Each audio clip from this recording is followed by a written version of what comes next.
I'll get nervous. So hey guys, I'm in Lincoln today with...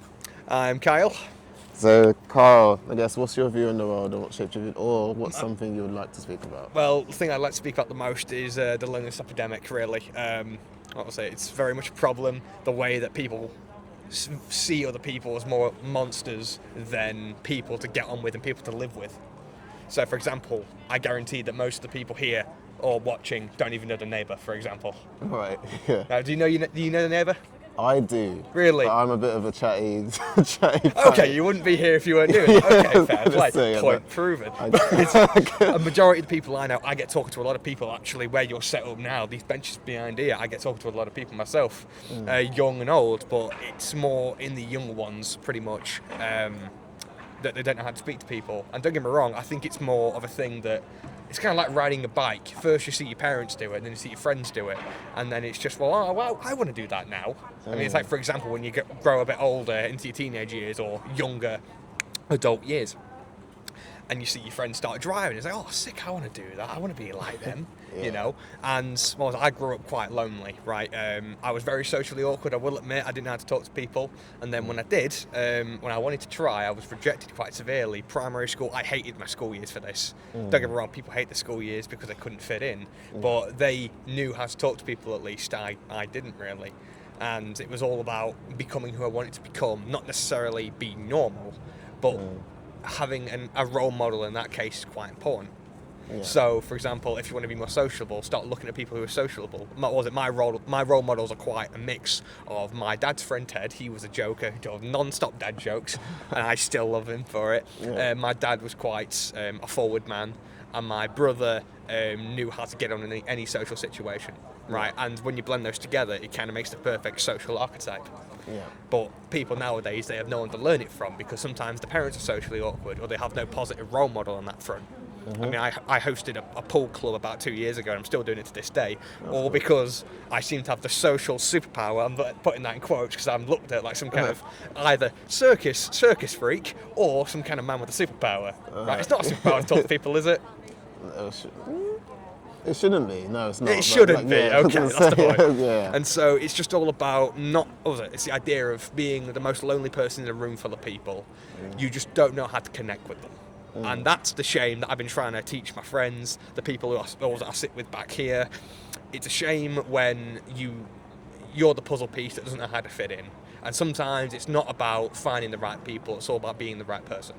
Yeah. And so, again, just going out, I don't like to say do stupid stuff, but, well, that sounds like I'm taking that context quite easily.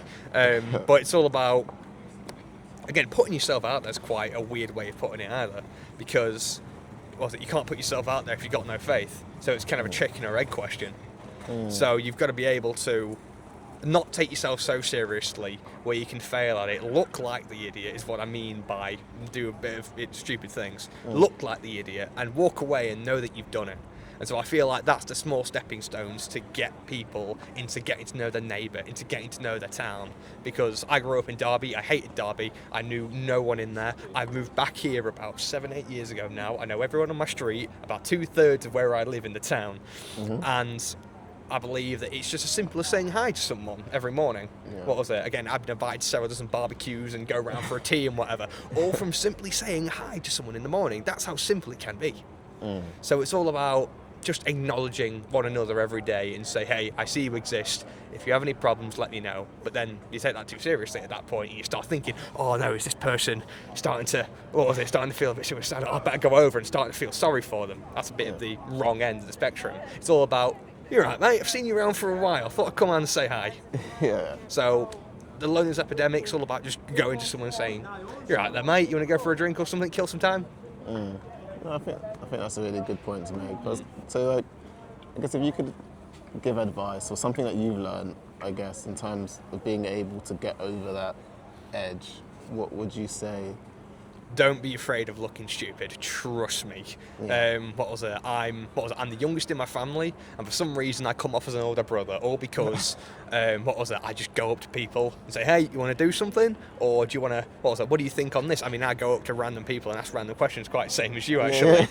For that guy you were just talking to earlier, I almost like, come on, mate, how about just a simple discussion of doors or wheels? It's like, do you think more doors or wheels in the world? It's just looking stupid can sometimes lower the social pressure and bring that bar down, where looking normal is quite easy. I mean, as you said, you don't want this to appear like an interview. Unfortunately, someone's sitting with a bunch of cameras, I'm afraid. You don't want it to appear intimidating, but sometimes it does to the wrong person. Yeah. So, I do agree with the improvements. Maybe just say, hey, what do you think on, like, question mark or blank? Yeah. Like in Cards Against Humanity, it's like a blank card. Just leave it like super open. I guess, so don't be afraid of looking stupid, because you can lower that grade boundary of looking normal very, very easily. Yeah. That's what I'm going to say. Yeah. Well, I think that's a good take, and people should like learn from that. So I guess so if you have like one message, I guess it's kind of like reinforcing like. Pretty much, don't be afraid to look stupid. Everyone's afraid of looking stupid, and once you do that, you become a hero to everybody you know. Yeah, I agree. I know. Well, thank you very much. You're very welcome, mate. Can I get a handshake? Yeah, of course. There we go. Good luck.